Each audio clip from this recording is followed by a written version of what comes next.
Lahan pertanian di Karawang, Jawa Barat yang mengalami penurunan tingkat kesuburan menjadi masalah serius bagi Ajud Tajrudin dan ribuan petani lainnya.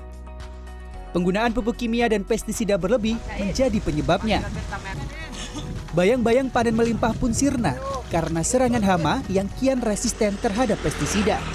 Ketergantungan pupuk kimia juga menyebabkan ongkos produksi pertanian bertambah. Seiring berjalannya waktu, petani mulai mengabaikan yang namanya kesuburan lahan. Jadi saat ini kondisi tanah mayoritas di Karawang itu dangkal, ya.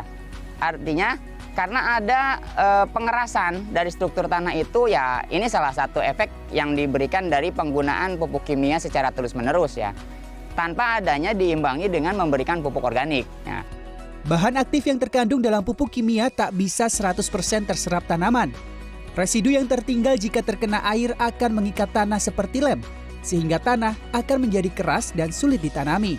Selain keras, tanah juga menjadi asam, sehingga mikroorganisme dan hewan seperti cacing tidak bisa hidup. Akibatnya, tanah tidak bisa menyediakan makanan secara mandiri dan akan semakin bergantung pada pupuk kimia. Menurut Guru Besar Ilmu Tanah dan Sumber Daya Lahan Institut Pertanian Bogor, Profesor Widiatmaka, kondisi demikian merupakan warisan dari revolusi hijau era Orde Baru. Pertanian digenjot untuk terus produktif tanpa mempedulikan keberlanjutan lahan.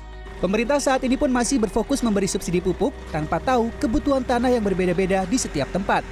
Subsidi pupuk itu sekarang ini masih seragam, tapi anggaran yang diberikan sebetulnya sangat besar, itu lebih dari 20 triliun saya kira ya untuk tahun 2020 tuh. 2020-2021. Nah itu mestinya saran saya itu harus diatur sehingga lokasi mana memerlukan pupuk apa, ya tentu memerlukan pekerjaan tambahan ya. Lokasi mana memerlukan pupuk apa itu dispesifikkan. Saya kira perlu digalakkan tuh penggunaan bahan organik, ya penggunaan bahan organik yang memperbaiki selain sifat kimia tanah, juga perlu dia memperbaiki sifat fisik dan sifat biologis tanah. Menyadari bahaya bahan kimia terhadap keberlanjutan lahan, kini Ajud mulai merintis pertanian organik. Ia membuat pupuk organik cair dari gulma seperti enceng gondok yang difermentasi. Ajud juga menambahkan kompos dari kotoran ternak, arang jerami, dan tumbuh-tumbuhan yang ditimbun beberapa hari. Saya bergerak di pertanian organik ini pertama adalah untuk masa kini dan untuk masa depan. Untuk masa kini saya ingin meningkatkan RC rasio dalam usaha tani, dalam artian get the loss rupiah, karena banyak rupiah kita yang hilang, profitas menurun, karena memang bersumber dari kesuburan tanah yang tidak bagus. Terus untuk masa depannya adalah tanah ini harus diwariskan ke anak cucu.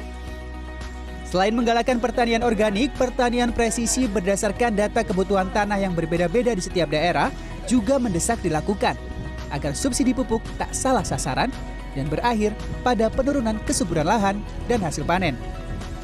Tim Liputan CNN Indonesia.